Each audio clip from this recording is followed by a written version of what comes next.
বিসমিল্লাহির রহমানির রহিম। যারা আমরা দুঃখে কষ্টে ভরপুর থাকি, হতাশাগ্রস্ত থাকি, আল্লাহ তাআলা তাদের উদ্দেশ্য করে সূরা আল ইমরানের ১৩৯ নম্বর আয়াতে বলে, মন মরা হয়ো না, দুঃখ করো না, তোমরাই বিজয়ী হবে যদি তোমরা মুমিন হয়ে থাকো। আমরা সবসময় আল্লাহর প্রতি ঈমানে অটুট থাকবো, তাহলেই আল্লাহ তাআলা আমাদের দুঃখ, কষ্ট, হতাশা সবকিছু দূর করে দিবে ইনশাআল্লাহ।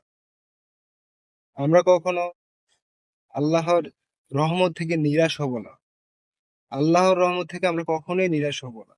কেননা আল্লাহ তাআলাই সবকিছুর মালিক, সবকিছু তিনিই করতে পারেন। আল্লাহ সর্বশক্তিমান। আমরা অনেকেই রিজিক নিয়ে চিন্তা করি, খুব দুশ্চিন্তায় ভুগি, হতাশাগ্রস্ত হয়ে যাই। আসলে রিজিক নিয়ে হতাশাগ্রস্ত হওয়ার কিছুই নেই। কেননা রিজিক হচ্ছে নির্ধারিত। আপনার যতটুকু রিজিকে আছে ততটুকু আপনি পাবেনই। আপনি জোর করেও এর বেশি ভোগ করতে পারবেন না।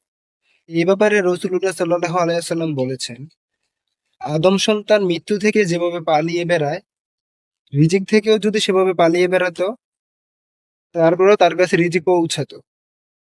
সিলসিলা হাদিস নং ৬৭২ এবং তিরমিজি শরীফের ২৩৪৪ নং হাদিসে রাসূলুল্লাহ সাল্লাল্লাহু আলাইহি ওয়াসাল্লাম বলেছেন, তোমরা সঠিকভাবে যদি আল্লাহর উপর তাওয়াক্কুল করতে, তবে তিনিই তোমাদের রিজিক দান করতেন। যেমন পাখিকে রিজিক দান করেন। সকালে খালি পেটে বাসা থেকে বের হয়, রাতে পেট ভর্তি করে বাসায় ফিরে। সুতরাং আমরা রিজিক নিয়ে দুশ্চিন্তা করব না, রিজিক নিয়ে হতাশাগ্রস্ত হব না। রিজিকের মালিক আল্লাহ। আমরা আল্লাহর প্রতি তাওয়াক্কুল করব, বিশ্বাস, ভরসা অটুট থাকব এবং সবসময় যতটুকু আমরা রিজিক ভোগ করি না কেন, আল্লাহ তাআলার শুকরিয়া আদায় করব। আমরা যারা আল্লাহ তাআলার রিজিক ভোগ করার পরও আল্লাহ তাআলার শুকরিয়া আদায় করি না, আলহামদুলিল্লাহ বলতে পারি না, তাদের জন্য আল্লাহ তাআলা সূরা মুলকের ২১ নং আয়াতে বলেছেন, আল্লাহ যদি রিজিক বন্ধ করে দেন, তবে কে আছে তোমাকে রিজিক দিবে? সুতরাং আমরা আল্লাহ তাআলার শুকরিয়া আদায় করব। আমরা যতটুকুই রিজিক ভোগ করি না কেন, আমরা সবসময় আল্লাহ তাআলার শুকরিয়া আদায় করব। তাহলে আল্লাহ তাআলা রিজিক বাড়িয়ে দিবেন ইনশাআল্লাহ।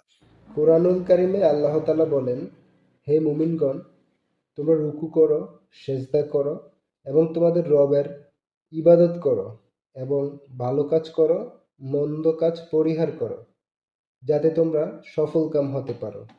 সূরা আল হাজ আয়াত নং ৭৭। এখানে সফলকাম বলতে আল্লাহ তাআলা কিয়ামতের দিন আপনি যাতে মৃত্যুর পরে জান্নাত লাভ করতে পারেন, সেটাকেই বোঝানো হয়েছে। আমরা বেশি বেশি আল্লাহ তাআলার ইবাদত